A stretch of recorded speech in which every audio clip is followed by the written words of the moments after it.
Good evening, everybody. Welcome to At America TV. My name is Genara, one of the e-guides here in At America. I hope that everyone is staying safe and healthy on this wonderful evening. And if you're new here, At America is the U.S. Embassy's American Center, and our mission is to provide a space for young Indonesians to learn more about the United States. So, today on this evening, we'll be having an event called Knowledge at America, how the digital generation can help economic recovery. But before we begin our event today, let's spice things up with a little trivia. Our trivia question for today is, which generation is considered digital natives? Is it A, baby boomers, B, millennials, C, Gen Z, or D, Gen X? Stay tuned until the end of our event because we will be giving you guys a live shout out for those who can answer the question correctly. Other than that, don't forget to take a selfie and tag At America's Instagram account. And now, before I introduce our moderator, we'll be hearing an opening remark from Tamra Greg, the Digital Economy and Cybersecurity Officer from the U.S. Embassy, Jakarta. Ms. Tamra Greg, the stage is yours. Great. Thank you so much for that kind introduction. Selamat malam. Thank you for joining us today to talk about this important topic.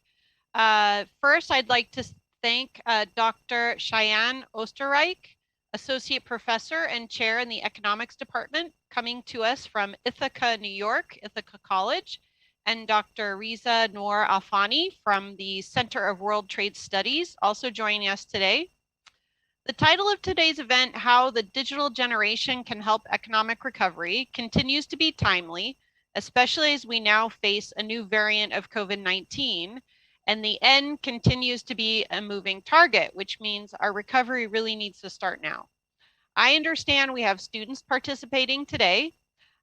You are truly the digital generation. For those of you studying economics and business like me, I'm guessing you're also looking at the economic impact of COVID-19 in your studies.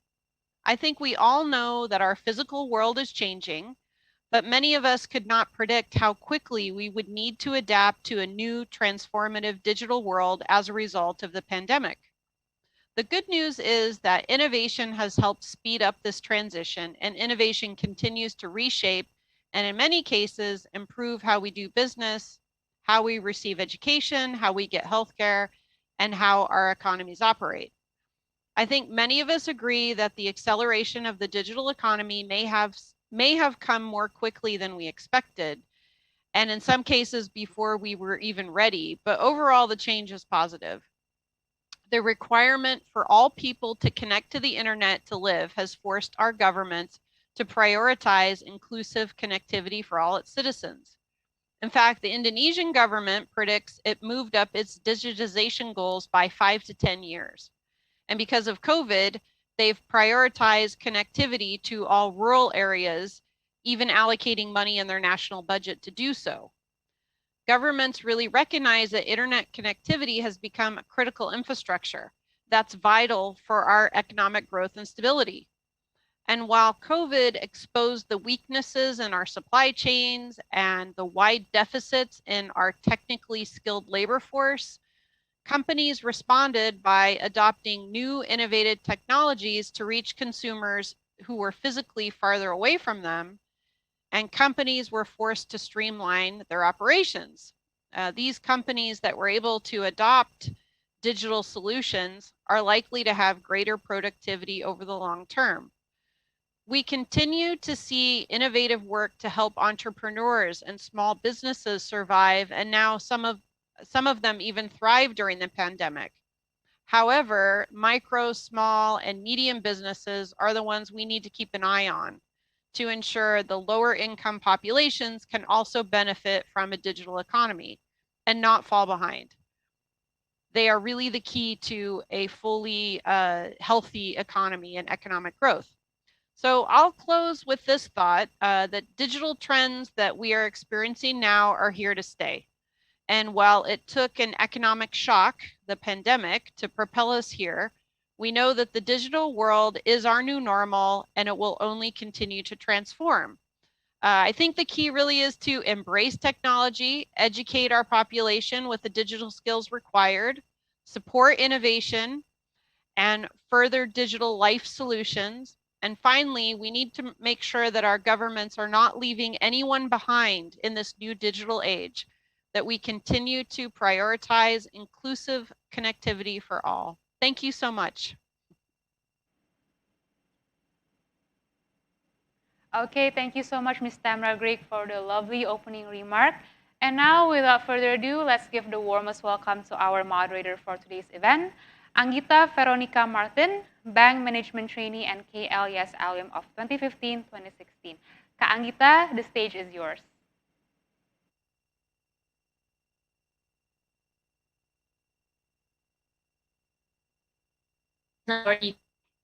It's an honor to be here. Good evening, everyone. Okay, good evening, everyone. Welcome to another session of Knowledge at America. I'm Angie, and I will be moderating this session. America. Today's topic is about how the digital generation can help economic recovery. As we know, challenge for the global economy and the pandemic will be challenging as well. So let's learn how digital commerce can provide solutions. And tonight we are with two very amazing speakers coming from this expertise background.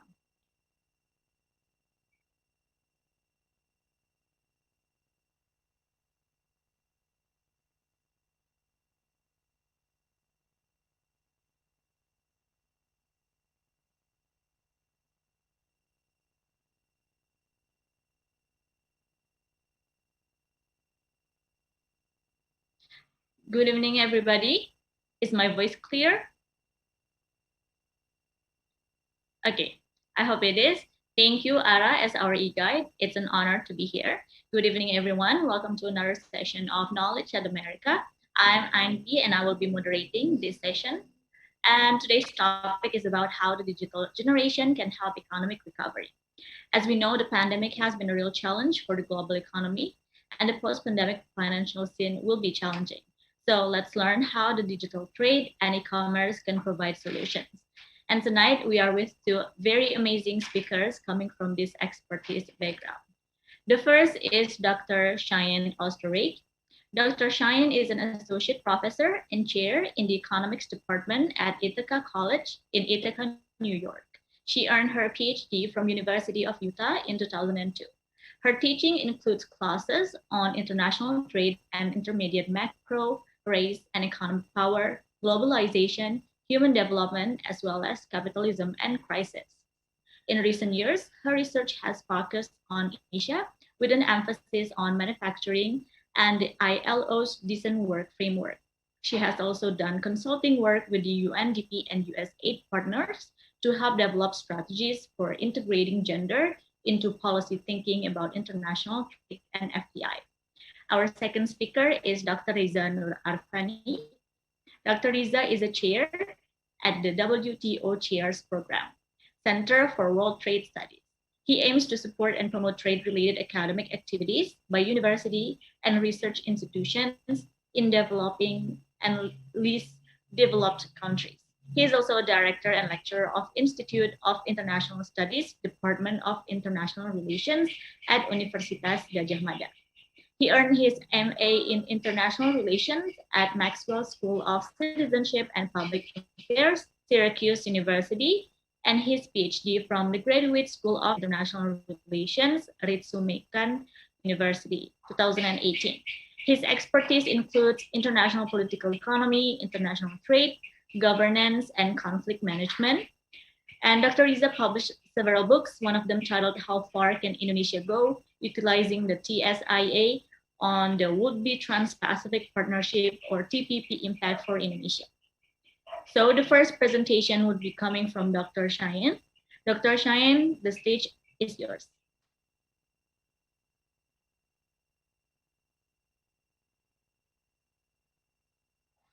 Yes, thank you. 1 minute.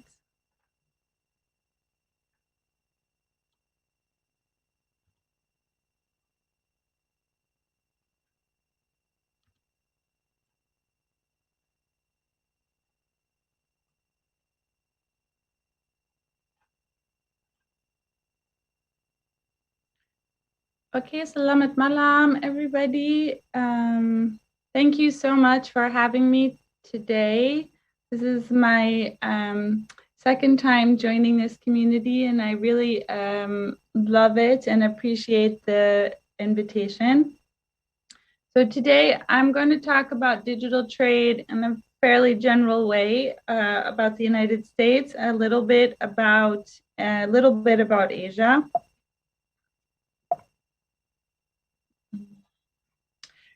And overall, and I want to thank Ibu Greg because most of my points are similar to her points, just a little bit more detail. We know that digital trade into and from the United States was already increasing on the rise before COVID-19, and since then it has grown even more. And one big concern is that companies and individuals that already have access to the relevant technology are getting the big benefits. It's a time when if you already have the hardware and the software and the broadband, then it was very good for you. And it is harder for smaller players to catch up. There are big questions about whether this type of trade will exacerbate existing inequalities within and between countries. Nonetheless, it is clearly a large share of the mechanism for trade moving forward. And we want to articulate this concept of the digital divide, which is the cause and effect of gaps in internet access, in IT-related skills, and access to the computer equipment to make use of it. So in the United States, this is just a general snapshot. I'll show a little bit more detail in a minute. Digital trade currently represents around 10% of US economic activity. Salaries are higher, nearly 2 times higher in some of the digital trade areas, particularly software development and computer science research and development. So those are two, as we know, very strong and high growth industries. And that is the case in the United States, but I think it's the case in most places as well. And so salary growth in those areas is really strong. In the United States, the areas of decline or stagnation are in hardware that is related to supporting the digital trade. And it is still high, but it is increasingly outsourced as it is the more kind of physical nuts and bolts part of the digital trade universe. And telecom is surprisingly stagnating, but that is primarily, at least in the United States, because virtually everybody has the kind of telecom and mobile phone devices. And so although there has continued to be sort of some growth in that area, it's flattening relative to some other areas. The big areas of growth, you would not be that surprised, are in software. And software is everything from phone apps to new software that enables the two biggest types of digital trade, and that is what's called business to business commerce, which is where companies are using digital services to communicate with each other. For example, to make the supply chain function, companies in the United States and in their global partners need to engage in inventory management, distribution, planning, etc. And then there's also the business to customer level of commerce, which is when digital services are linking businesses directly with their customers. And that's the type of digital trade that most of us are most familiar with, because when we order online or we seek information about the companies, that's the kind that we're most interested in and that we have the most experience with. And so these three areas are, not surprisingly, the three big areas of growth. And including this chart so you can get a sense of that digital economy has been very important for the United States for many years. So this is a picture of trends from 2005 to 2019. And I find it interesting to see the big changes in the trends. So here we can see on the far left-hand side is the share of the digital economy in hardware. And we can see that it dropped significantly from nearly 25% now to only 12%. And as I mentioned, this is primarily due to being able to outsource or do global production sharing on hardware items. And software is on the rise. So in 2005, it was more like 15, 16%, and now it's up to 23% of digital trade activity. And the business-to-business e-commerce is kind of flattening, but it's still on the rise. And that's the one where it's really improving the productivity and enhancing the ability for firms to leverage digital trade to get their products, their services, and their goods out where they want to go. And even though the type of digital trade that we as customers are most likely to engage in are going to be what's called the business to customer, which is the one in the middle, it looks very low. So that I think that has mostly to do with that it is quite prevalent, but it's not the most money-making part of digital trade. And also cloud services, which is something that customers use all the time to store, as regular people, as students, as employees, we store so much data in the cloud. But again, that's just been kind of necessary for everything. And it's not an area of big growth, but in part, I think because the value of it is relatively low compared to the value, the sort of profitability of it compared to software. You can also see the decline of telecom, and not that telecom is low, it's just not, it's kind of low relative to what is growing. Okay, so I actually also don't need to tell you all why the big increase during COVID, but nonetheless, we'll go into some details.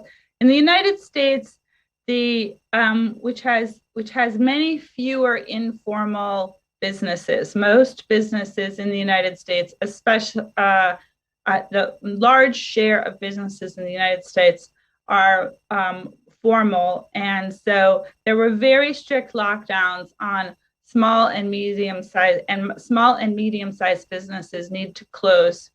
Now, one of the ways in which COVID exposed so much inequity was in identifying which kinds of businesses were so-called essential and which ones were not.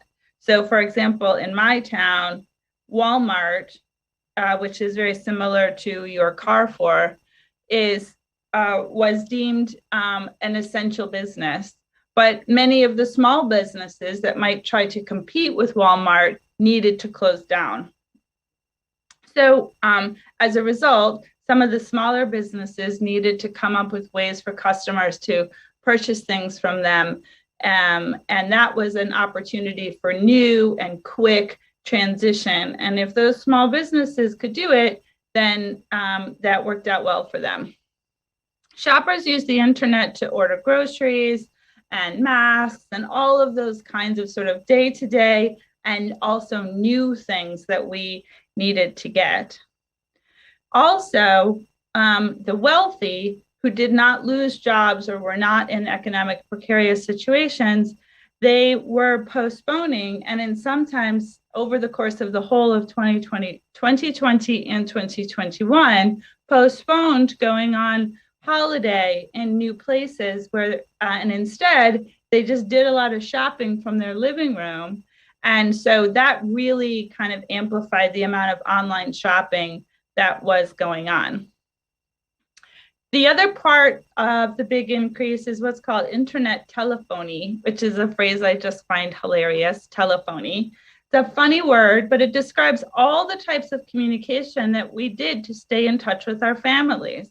So when we had used FaceTime or Zoom or instant message chat or WhatsApp or the line to communicate with one another, to when we saw each other, that was a huge boom in that industry.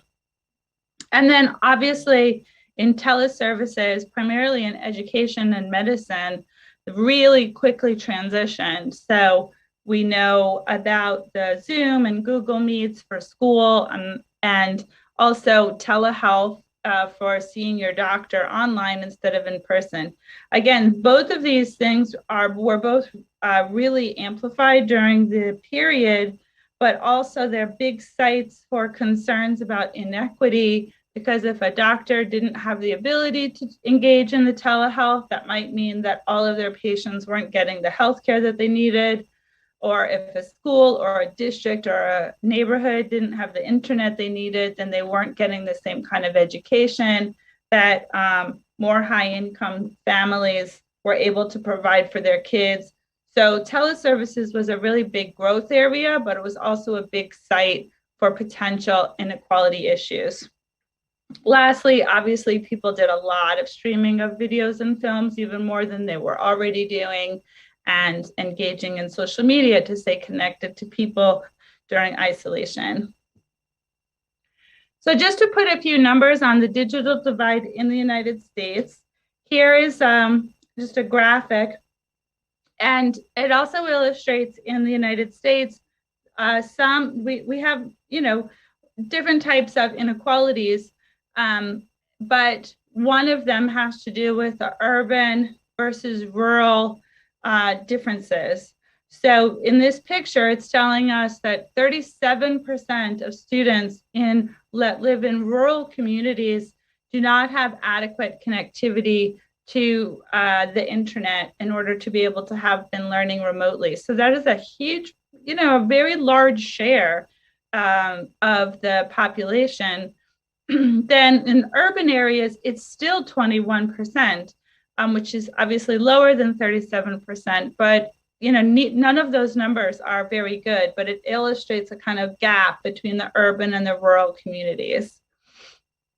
On the other hand, we also have racial and ethnic differences that are fairly substantive as well. And some of these map onto where students live, but also what their income profile. So white students, 18% were not getting adequate connectivity, but Latin, Hispanic or Latinx communities, 26%, Black communities, 30%, and Native American indigenous populations, 35% did not have adequate connectivity in order to engage in remote learning. So this is it was a big problem. And even though there were some efforts during the most severe parts of the lockdown to try and rush more services to those communities, scholars suggest that there's still some significant learning loss that's going to have happened as a result of that.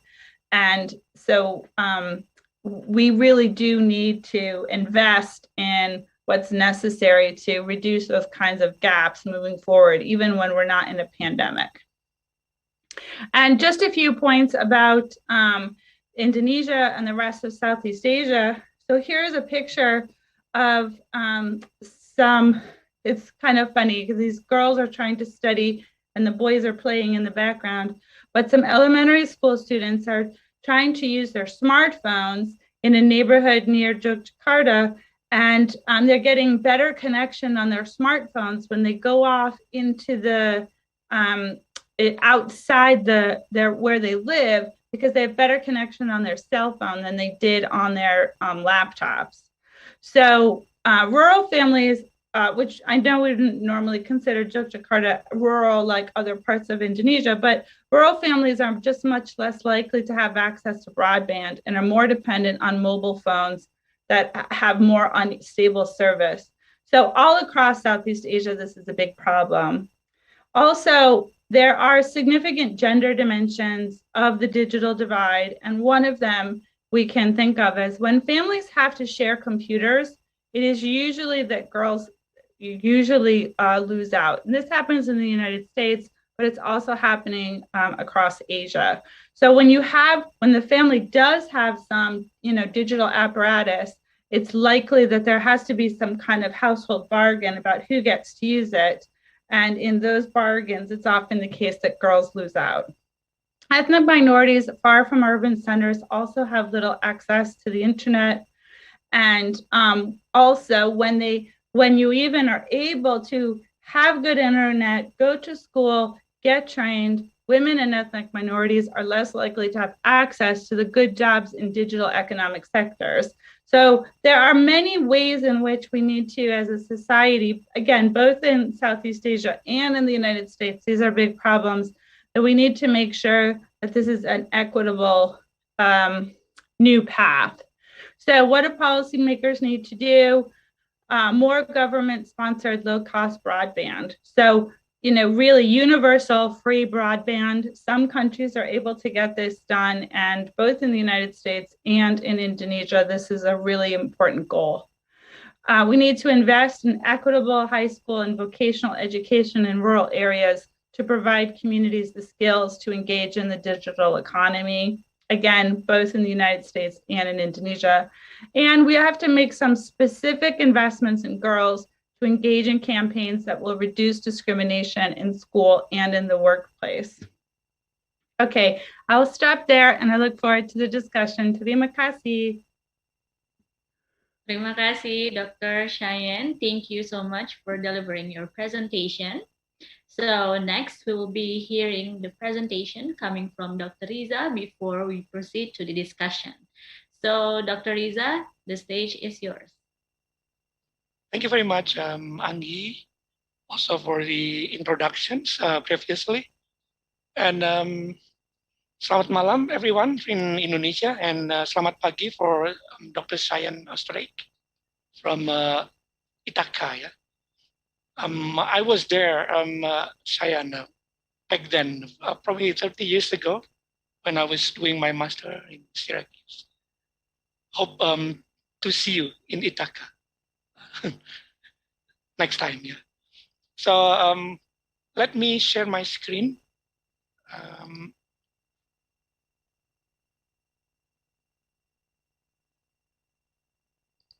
Sorry.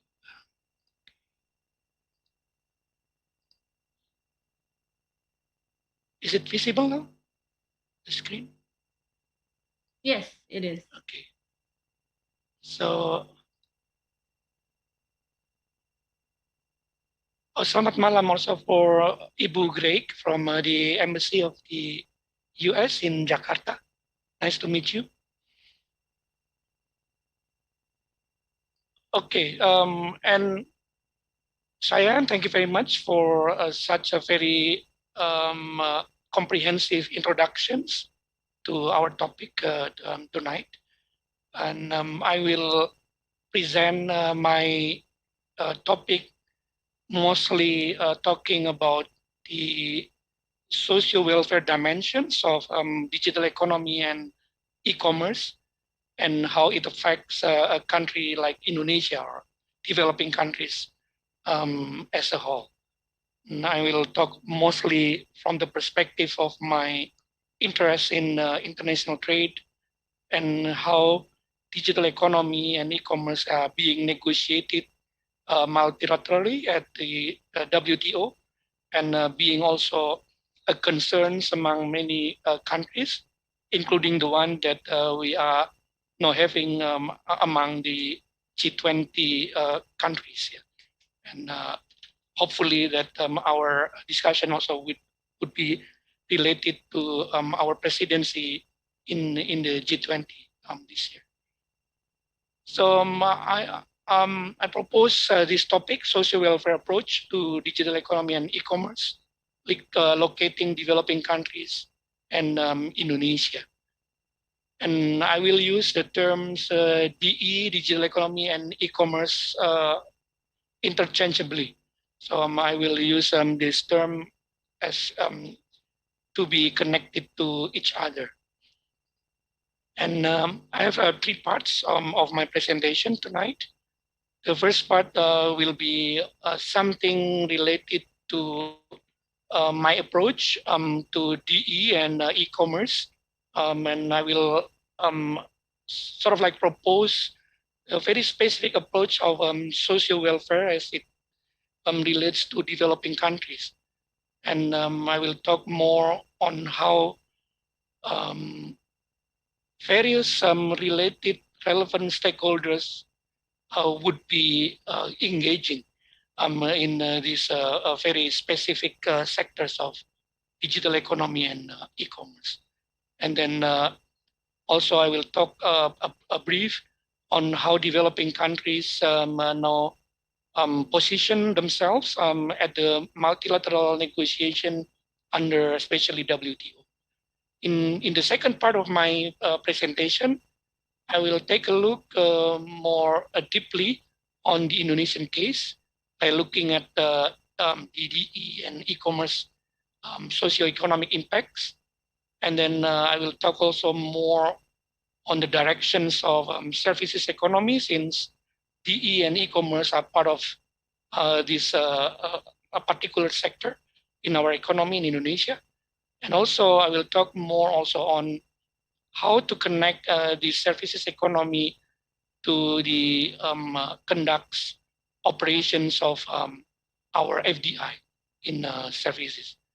In the last part of my presentation, I will propose how to mitigate position and interests of developing countries like Indonesia in the adoptions of digital economy and e-commerce. A specific framework I will be putting on, and then also some key issues I will also address, especially at the multilateral level under WTO negotiation framework. So let me begin with the first part of my presentation. And here's the approach that I talked previously. So I would say that when we talk about DE or e-commerce in the context of developing countries, then probably we need to map out very carefully the potential beneficiaries of e-commerce or digital economic adoptions at the domestic level under in a specific particular developing country like Indonesia. And then we shall also look at how they connect to each other, how the interplay between firms, especially and their external environment, emphasizing the importance of contextual and organizational factors as indicated in the interactionist approach as proposed by Mola and Licker in 2005. So interaction between among those beneficiaries would be at the center of this approach. And then also we have 2 main stages in the adoption.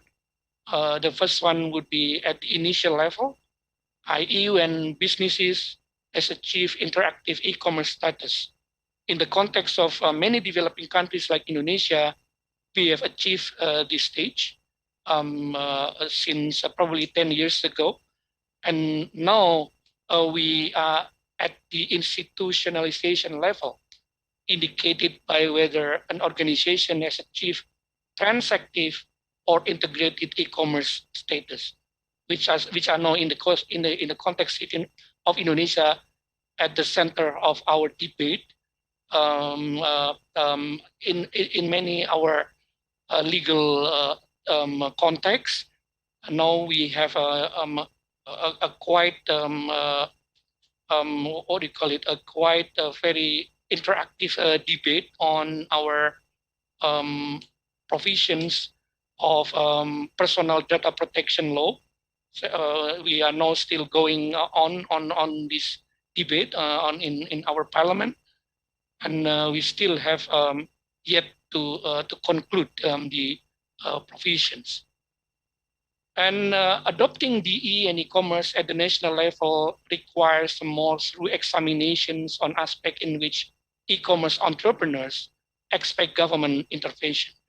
So this point of view is very specific in terms of a developing country, where I think the role of government is considered very crucial in providing the overarching national framework that allows e-commerce entrepreneurs to expand their business with sufficient degrees of risk management, especially in developing countries, and also in legal and policy environment, which ignites substantial impacts such as internet taxation, encryption and digital signature, online patent, copyright protection, network security, and privacy safeguards. And I think Dr. Cheyenne has also mentioned previously about this in the context of a developed country like the US.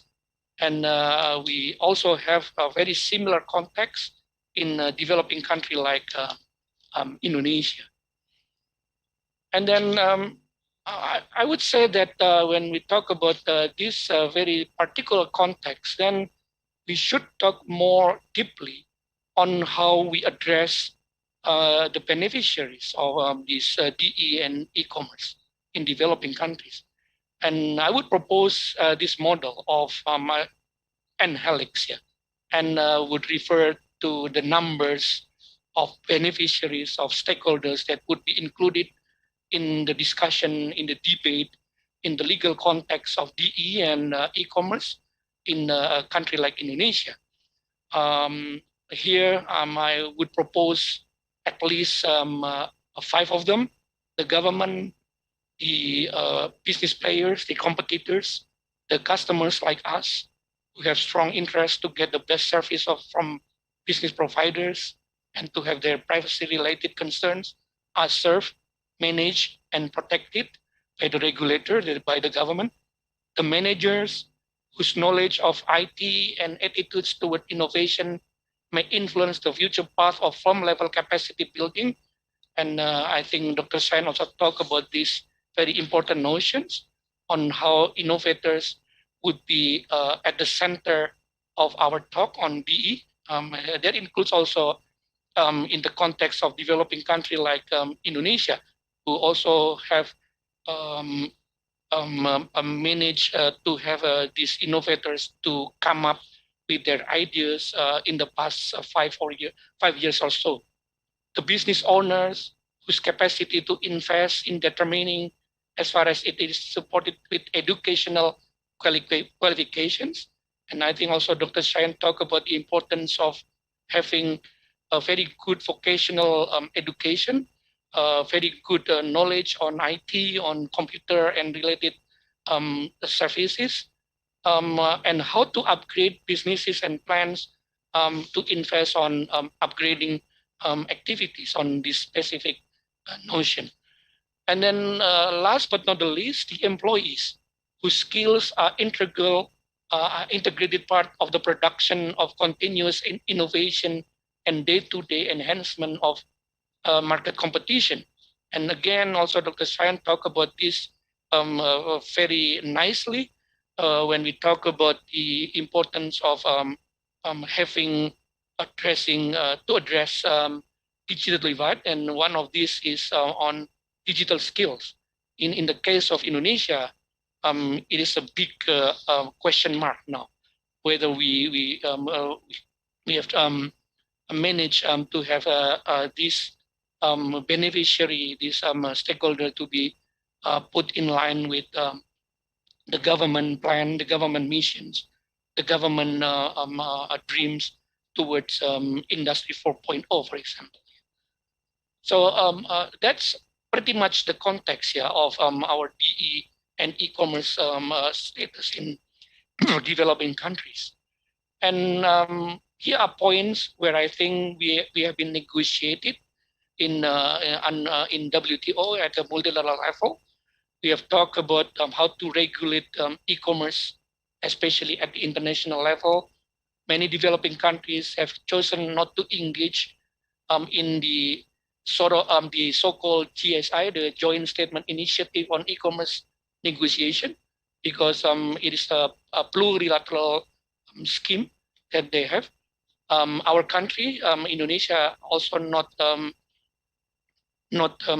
being part of this TSI negotiation, but yet since 2019, we have become the observer of this very specific plurilateral scheme or negotiation on e-commerce. What negotiated outcome would best enable developing countries, both participants and non-participants, to harness potential benefits of e-commerce for sustainable development. And here comes the topic of the importance of having digital economy, e-commerce, as Ibu Greg mentioned, new normal in the post COVID-19 world. Would it be possible that a developing country take potential benefits of e-commerce for sustainable development? The short answer would be yes. It is very possible to do so. And then also we have the question of whether we take the roots of multilateralism or plurilateralism in this specific question. Also questions on digital data.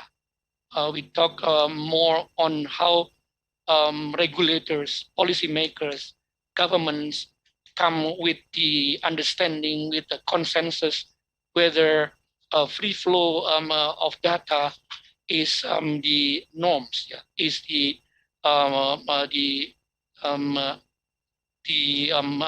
notion that we shall regulate. And also we talk about a level of playing field, whether the spatial and differential treatment can be applied in this very specific notions of digital economy and e-commerce. And then whether we need to talk about having what do you call it, the different levels of commitments among countries, especially between the developed and the developing countries, and so on. We also have to talk about the readiness for developing countries in adopting DE and e-commerce as part of their sustainable development strategy, and so on. As I mentioned earlier, that would be the case, I think, among developing countries. And then now I'll talk more on the case of Indonesia and how this sector of digital economy and e-commerce would be fit to a country, an economy like Indonesia. Should we talk about the overall financial benefits of a country like Indonesia? As the largest e-commerce market in Southeast Asia, Indonesia expects to generate roughly $20 billion in new consumption revenue by this year. It's a big chance of a market. 30% of e-commerce is new consumption or purchases that would not have occurred in the absence of online commerce, and are likely to increase as e-commerce proliferates in regions with untapped consumer demand. And I think the pandemic, the COVID-19 pandemic, underline these very notions of these proliferations of e-commerce in many countries, developing countries, including Indonesia. However, I think if we talk about trade, exports through online or e-commerce are still low. And that's a big concern for a country like Indonesia.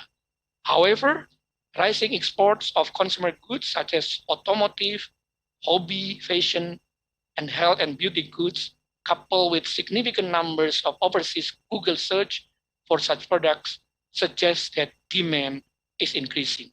The question is whether a country like Indonesia have prepared to do that. And the short answer would be not yet. And that's a question that we have to talk to discuss more tonight. Yeah. How about job? estimate by this year suggests that online or e-commerce will directly or indirectly support about 26 million jobs, compared with 4 million in 2018. So it quadrupled, yeah, in terms of numbers. Direct support includes new jobs that would not have existed otherwise. For example, programmers at online commerce companies and positions at logistic companies. And among the millennials, that would be a very interesting, challenging portfolios. And I think in terms of the potentials, Indonesia offer a very big one on this. In the past 2 years, our institution, my center, the Center for Good Trade Study, have been in collaborations with an association called ASEAN Nagoya Club in Japan, headquartered in Nagoya in Aichi Prefecture, and we have cooperated for having IT programmers to be sent to Japanese to be working with Japanese companies, and we have now at our third batch, and the demands for that is huge, giving the shrinking population of Japan, and also giving the fact that our supply for such a very specific jobs in Indonesia is quite big and quite potentials to be tapped in. And that include these very specific job professionals in this specific sector. Indirect support includes positions that exist today but will be favorably influenced by online commerce revenue flows, such as MSME owners. And Ibu Greg mentions about this. And I think in the case of Indonesia, we have hundreds of best practices when we talk about initiatives that coming from small and medium enterprise. Some of them now are becoming unicorn in the case of certain DE subsectors, like the one that we have now in Indonesia. But many of them are still at the stage of becoming successful startups here. So that's the impacts that would be on job here. In the case of buyer, yeah, consumers are in online commerce throughout the country, but there are interesting geographical variations. And here we come the questions of digital divide that Dr. Sayan also talked about. In the case of Indonesia, that would be between the Java, the main island of Indonesia, and the outer islands of Java of Indonesia. And that relates to the capacity of the consumers to benefit from savings because of the changing nature of the business, yeah, of the way that they consume through e-commerce. And I think that also offer opportunities for business to come, including in logistic sectors, in transportation sectors that will also become sort of also opportunities. And last, on social equality, yes, as also Dr. Sayan mentioned, we still have this as a big issue in terms of gender, in terms of how our financial institution still being very inclusive to certain elements of the society, but also in terms of economic growth, especially when we talk about areas outside of Java. But I think the government have tried their best to do so, to have a more inclusive digital capacity in our society, and I think now, especially when we talk about urban areas in outside Java, they have served very similar level as the one that we have in Java. On my second part, I will talk briefly on the status of our services economy as it linked to digital economy. We now have roughly 44%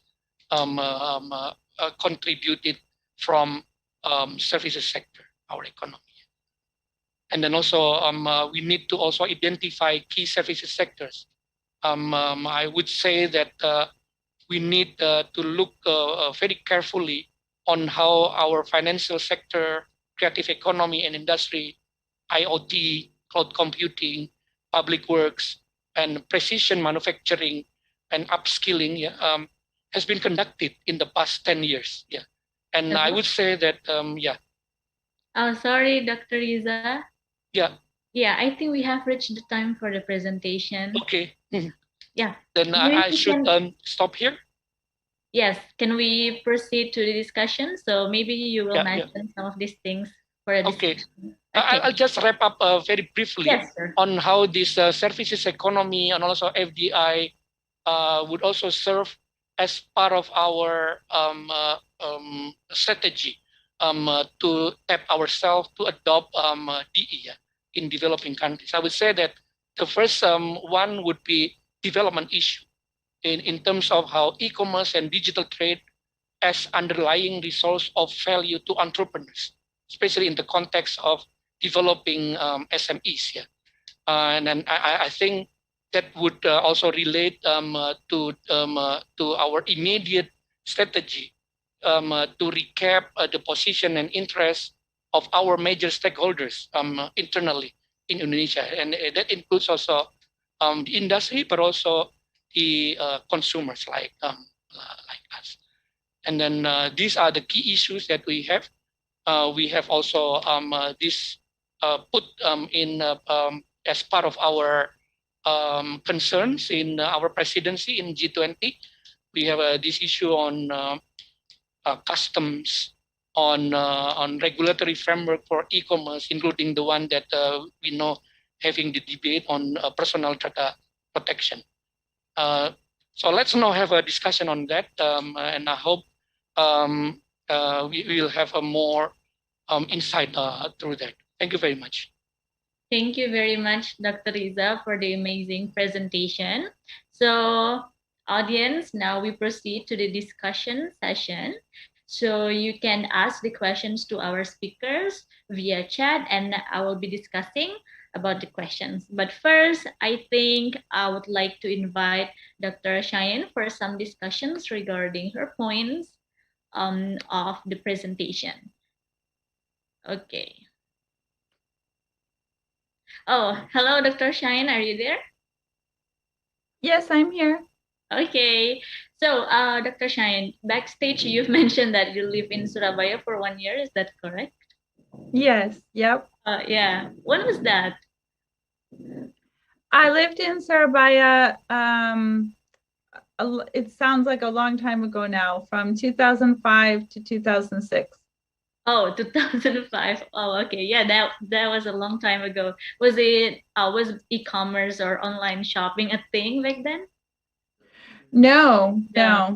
In fact, when I lived there, one of the main projects I had, my day-to-day was finding the internet.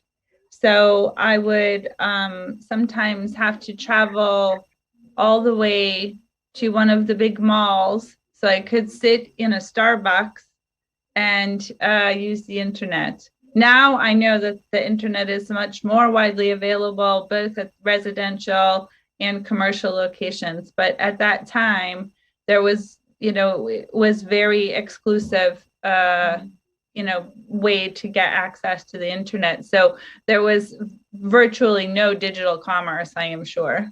Okay, so we see a lot of progress then from 2005 and now to 2021. So The points you've delivered are very interesting. So I think I would like to ask some questions before we proceed to ask the questions from the audience. So Dr. Cheyenne, you mentioned that salaries in digital trade are nearly 2 times as high in other areas, but these are coming from mostly advanced skilled workers, I believe. So how do you see this dilemma within younger generation entering the workforce that they think that they need to be specifically skilled in order to have a job?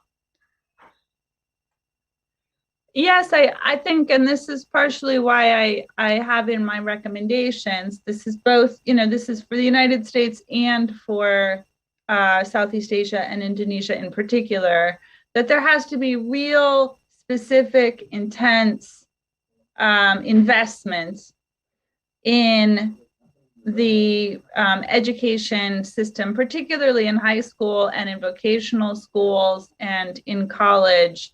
But given the level of, given that, even in the United States, only 35% of the American population has a college bachelor's degree. I mean, that includes all people of all ages, certainly people at lower ages, younger ages, the percentage is higher, are going to college. But I think there needs to be a real investment to expand programs in this area. And there needs to be some real work to make sure that access to those educational and vocational programs is available for people all over. And that pipeline actually begins young, like everybody knows, if you have not developed some good computer skills by the time you're in high school, it's going to be difficult. So, getting those technologies to middle schools is a real important step in building that workforce. In terms of what people can do now, what college graduates can do now in order to get into those sectors, there are definitely those highest paying jobs. There are more senior positions, obviously. And so getting involved at entry level work for tech companies can be really important in terms of creating those steps. And that's also a site where it's really important to make sure that there is not discrimination for women and ethnic minorities, so that everybody has access to those career paths. Thank you. Thank you so much for the answer.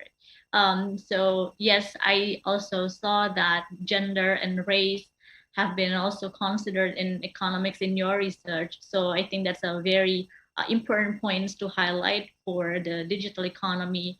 In order for it to flourish, we also need to consider and highlight the educations and also what is behind it, like maybe the enrollment of the schools and more.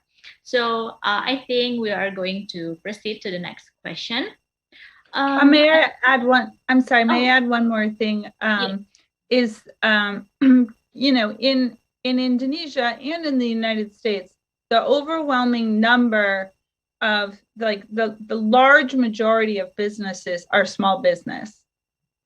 The big businesses make a lot of money, but the most workers work in small business, and most workers, most companies are small companies, and those companies need investment in the same kind of digital infrastructure so that they can compete. Otherwise, we will have just large monopolies who are continuing to take over, and that is what happened during COVID. Large companies that already had that capacity made millions of dollars in profits, while small companies were struggling to just survive. So I think that kind of equity is also important for smaller businesses. It's 20 hours. Yes, I truly agree. As a worker, as a banker, I also see that. We see that in Indonesia, the SMEs or UMKM, as what we call, during the pandemic, we have been really struggling. And I don't think that's only specifically in Indonesia. I think it's globally known too. So you mentioned about teleservices such as the medicine or the telemedicine. Maybe as we know also in Indonesia, we have several apps for that are truly gaining people's interest. And you mentioned that it could be accessed mostly by those who can afford it. So it highlights the inequality. And the US government has been highlighted, especially during the pandemic, for its healthcare issue that could not be accessed by all. So, how do you see this healthcare issue for the telemedicine's future?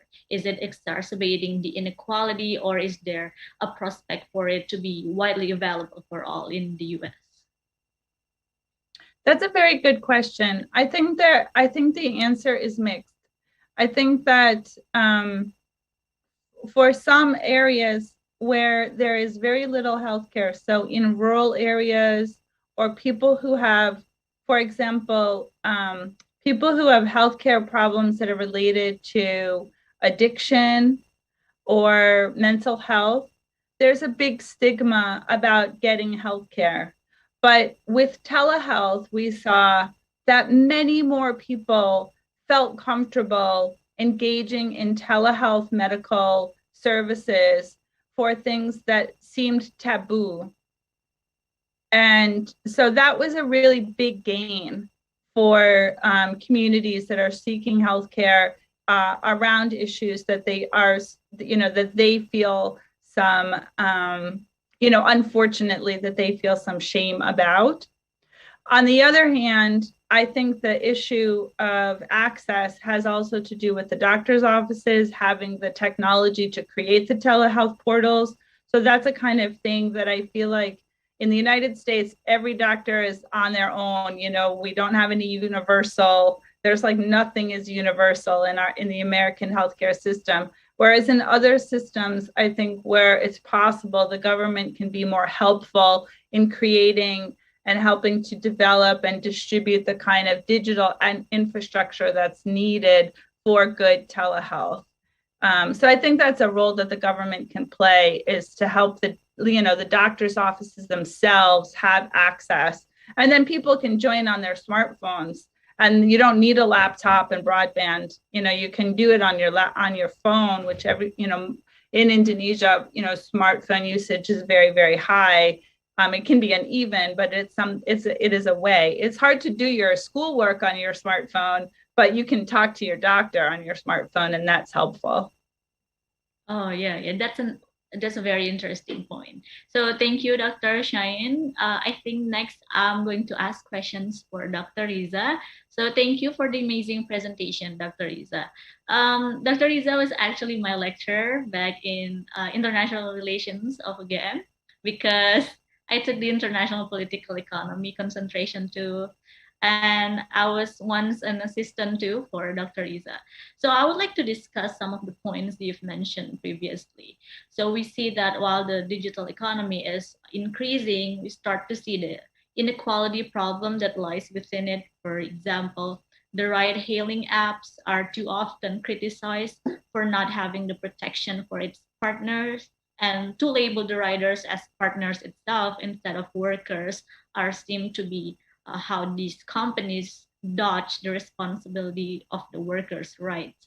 So how do you see this, and how can we, the young generation, can help the digital economy to keep going while making sure that the workers are also protected? Thank you very much, Angie, for the question. I think it's been the concerns on how the society look themselves with the coming of the digital economy in their life.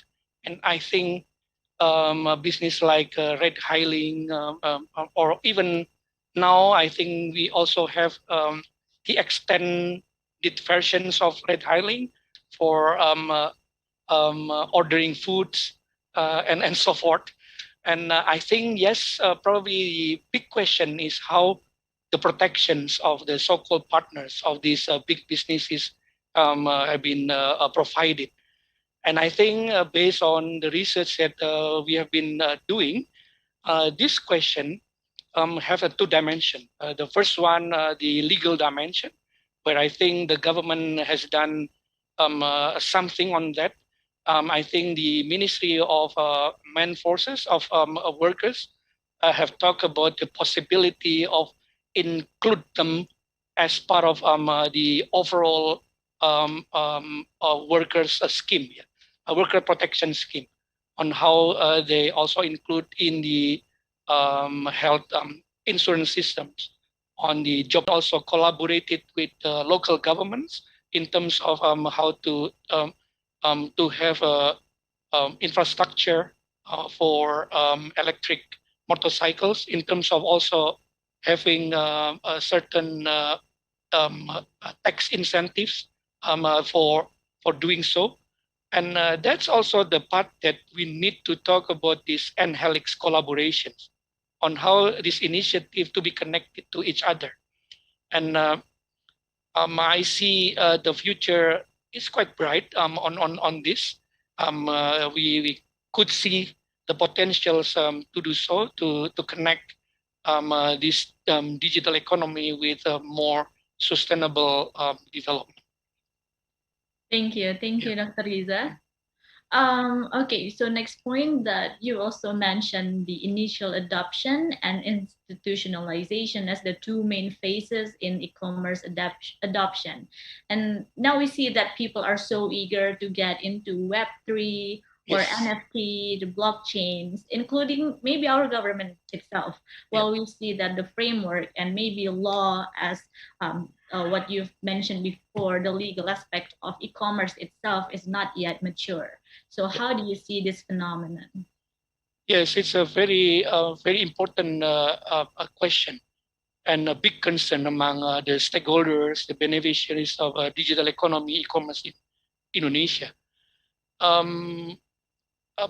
As far as the data protection is concerned, I think the current bills that talk about the protections of personal data is pretty much in line with the international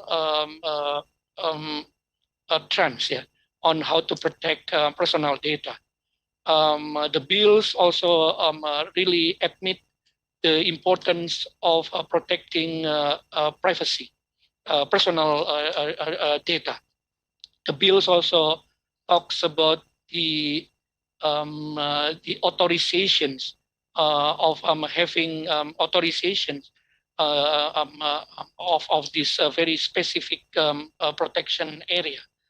Although I think we still have differences in this point, whether the authority should be independent or should be under the government supervision, and that remains also a big challenge to us. Either way, I think we have take a good direction, a good path on that, especially when we talk about the roadmaps here. 2 or 3 years ago, we have the roadmaps ended in 2019, but now we still have the possibility that the roadmaps could be then put as a way to talk about how the industry should be developed in this notion. And I think when we talk about the potentials of younger generations to tap into the second level, second stage of our TE, then we have come to a very important year. I think last year and this year has has paved the way to the inclusions of the millennials to this second stage of the development. I think when we talk about the involvement of the millennials, such as Nadiem Makarim, yeah, Mas Nadiem, we talk about his very visionary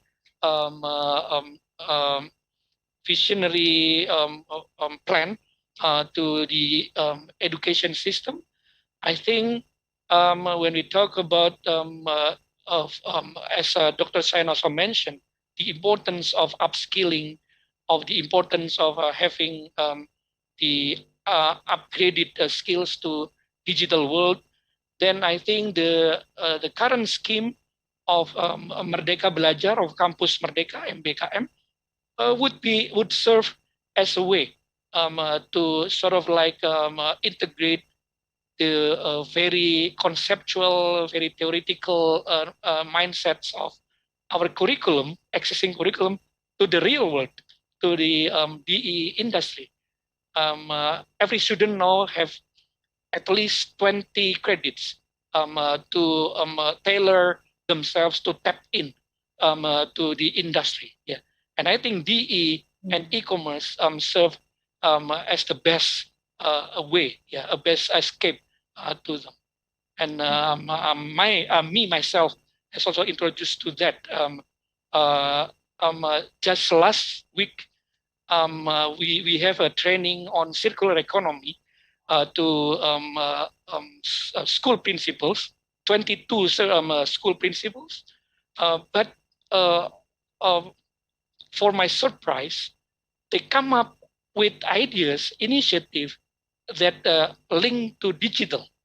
So now they have this initiative to also put their schools in digital world. And now we have this collaboration with the startups, yeah, in Universitas Gadjah Mada to at least to set up digital curriculum for a certain level. Yeah, we talk about secondary level. So I'm glad that these principles, most of them are millennials. Yeah, they were born 1980s, 1990s. Some of them very young, but they have this awareness that their pupils, their students, should be tapped into this world at the very beginning level. I talk about a specific case on elementary school. They now talk about also talk about digital curriculum at the 5th or 6th grade of elementary school. Yeah. So I think this initiative could be linked to the wider scheme of such as the one that Pak Nadiem has also initiated here, the MBKM. Yes, true. Okay. So, Dr. Riza and Dr. Cheyenne, I would like to discuss more, especially about the e-commerce. That maybe does any of you also know that the TikTok generation right now also like to put some videos like e-commerce haul and how they consume a lot of things from the e-commerce, and I think it's very interesting to see. But I think it's time to proceed to the audience questions before we see this consumer's choice in the e-commerce. So there are many questions that are uploaded by our audience. So I think the first question would be from Arjo in Zoom. So Arjo asked, how does digital economy help low-income people with no job and no money? So I think the first question can come from Dr. Cheyenne. This is a really important question. And, I think that in some sense, this gap, the technology gap, we can make some improvements for the youngest populations, right? We can make some improvements by investing in high school and middle schools, but we actually know that the share of people that go on to college is incredibly low, and so we have to. I think governments and communities have to acknowledge this exact point, that there's a big potential for this whole arena to be completely inaccessible to people who are, grown grown up already, adults with families. In terms of employment, this is often seen as being like kind of really far out of possibility.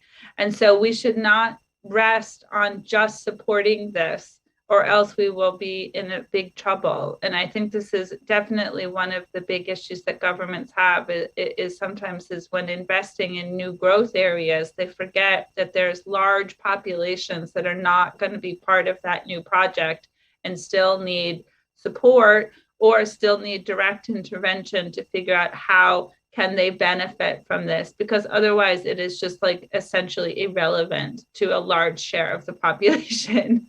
And I think that local and state and provincial government really need to consider that. This is a very good question. Thank you, Dr. Cheyenne. Maybe next, Dr. Riza can answer the question. Yes, I would second to Dr. Cheyenne's response to that, and with to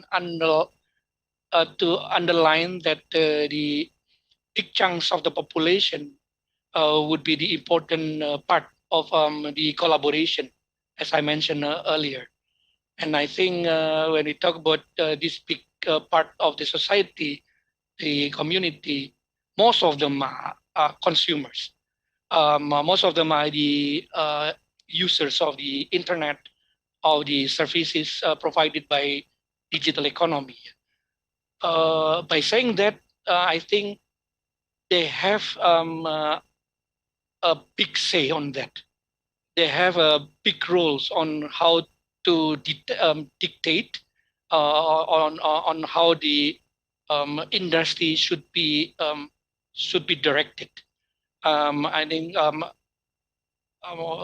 I would say that influencers such as Anggi, Anggi is a YouTuber, very influential YouTubers, is having a very important roles, either to educate but also to channel their interest to the industry. So the preference or the way that they do business, especially when we talk about sustainable development, then I think community education, educating the consumers is very important. How to, for example, benefit from the blockchain technology to, for example, track the supply chains of our coffee. For example, I think initiatives have been going on in Indonesia, how to track our coffee is grown from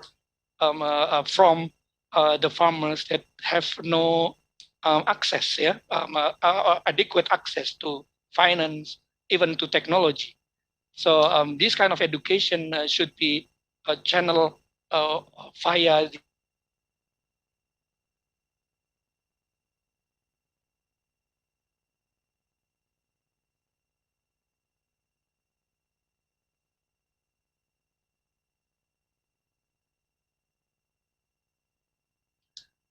policymakers.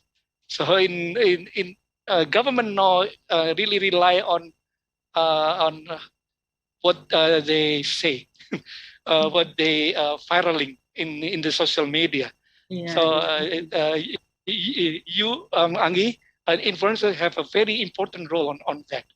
So the one who Arjo talk about, the one who have no money, no job, then have the possibility to channel their interest via these influencers. Yes, thank you, Dr. Cheyenne, Dr. Riza, for answering the question. Next, we have a very interesting question from Andi Sucahyo asking from Instagram. So from the Instagram account, he asked, how does the US government encourage small, medium enterprises to take part into the digital economy? Because as we know, in Indonesia, more than 60% of GDP contributed by SMEs, which are very potential into digital economy. So I agree, this is very interesting question because in my work as well, we deal with We deal with also microloans from banks. There are initiatives from Indonesian government such as Kredit Usaha Rakyat or KUR. And I think it's very interesting to see how the US government and Indonesian government maybe have similarities or differ in this. So maybe first Dr. Cheyenne can answer the question. To be honest, I don't think that there are any particular strong efforts besides, workshops, small educational interventions occasionally. I do think that at the present moment, we have a relatively low interest rate lending environment. So I think probably small businesses are borrowing money to finance, the kind of equipment that they need in order to increase their, their use of the digital services that are available to them with their but I don't think, frankly, that the government is like doing that much about it. But I will say that the most recent large government package from last year from President Joe Biden does include a bunch of infrastructure related items that I think will enhance the opportunities that are available to small businesses. But it will be up to state and local governments to figure out how to distribute those funds. And I'm not sure that they're going to go directly to businesses exactly, but more to sort of some broad scale services like enhancing broadband in rural areas, for example. And that will connect more small businesses in rural areas to the rest of the economy. And I think that will be really helpful. So I think the kinds of things that the government is doing at a kind of universal level about internet access will be the most helpful. But I think I don't think we don't get the government in the United States usually has a sort of ideological resistance to helping companies in particular. But I think they're trying to help with the general landscape. Thank you. Thank you, Dr. Cheyenne. So perhaps Dr. Riza have a take on that, especially to contrast what the US government has been doing versus maybe what the government of Indonesia has been doing. Okay, my take would be on the past 2 years, I think government programs on economic recovery. I think when we talk about this pemulihan ekonomi nasional, we still have problems on the distributions of the funding scheme to SMEs. Yes, I think ministers have been working hard on convincing, on making sure that the fund goes to the right SMEs. But I think looking at the performance of the SMEs, I think we still have problems on that. And I would say that we need some more corrections on that, some more revisions on how the fund should be distributed. And I would say that probably we need to look more on a very prospective SMEs in terms of how they channel to digital world. And I think when we talk about this, 1,000 startups program that have been initiated by the Ministry of Informatics could be the platforms on that. And how then they connect to a lower level of SMEs, whether through capacity building, whether to collaboration in terms of providing digital apps, providing websites, how to train them to tap into the marketplace. I think that would be much more influential than the one that directly come to them. Because when we talk about SMEs in Indonesia, most of them have a very what do you call it? A very bad management in terms of finance. Yeah, they often mix with their domestic household revenues, household spendings, and when they receive some funds, then immediately that would be part of their domestic consumption, and that should be revised in terms of how the fund come to them. Okay, thank you, Dr. Riza, for your answer.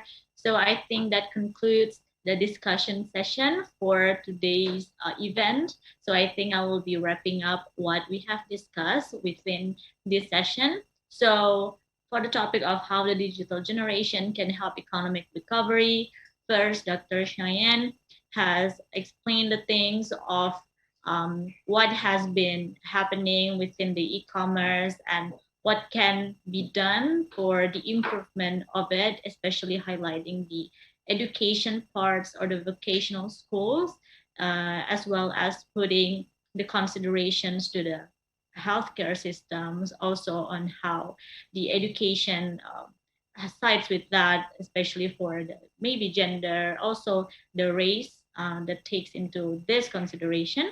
And then we also talk about the presentation from Dr. Riza, such as the frameworks or also the models and also the progress that has been done or has been improving for the digital economy, especially in Indonesia, and what can be done as well for the multilateral discussion also for the digital economy. So I think that's all. The discussion has been very well. Also, the questions are here, but I don't think we have enough time to discuss all of the questions that got into us. So I think that's all from me. Thank you so much, Dr. Cheyenne and Dr. Riza, for being here for the insightful discussion. And it's still early morning from where Dr. Cheyenne is, right? So yes, please enjoy your day, continue your day. And then Dr. Riza, please have a good rest after this. So thank you for the audience for tuning in into At America session today. So I get back to the e-guide. So Ara. All right, thank you very much to our speakers today, Dr. Cheyenne and Dr. Riza, along with our moderator, Kak Anggita, for today's fruitful discussion. I hope that everyone can gain a lot of knowledge and insights from today's discussion, and I hope that everyone enjoyed the event as much as we did. Earlier in the event, we asked audience members a trivia question, and that question was, which generation is considered digital natives? And the correct answer to that is C, Gen Z. Those born between 1997 and 2012 are part of this generation. Shout out goes out to @Andi Sucahyo from Instagram for answering the question correctly, and thank you to everyone else who has participated. Now you may be wondering, how can I develop an awesome idea for a place like this? It's very easy. You can go to our website at www.atmerica.org.id, and then you can select create an event and collaborate with us. All event proposals coming to us will be reviewed, and your event might be featured with us soon. Also, don't forget to follow our social media on Instagram, Twitter, and Facebook at ATAmerica to get a lot more of our event updates and fun content. Don't forget as well to subscribe to our YouTube channel and newsletter. With that, I think it's time to say goodbye. Thank you so much for joining us today. My name is Genara, and see you soon at the next At America event. Goodbye.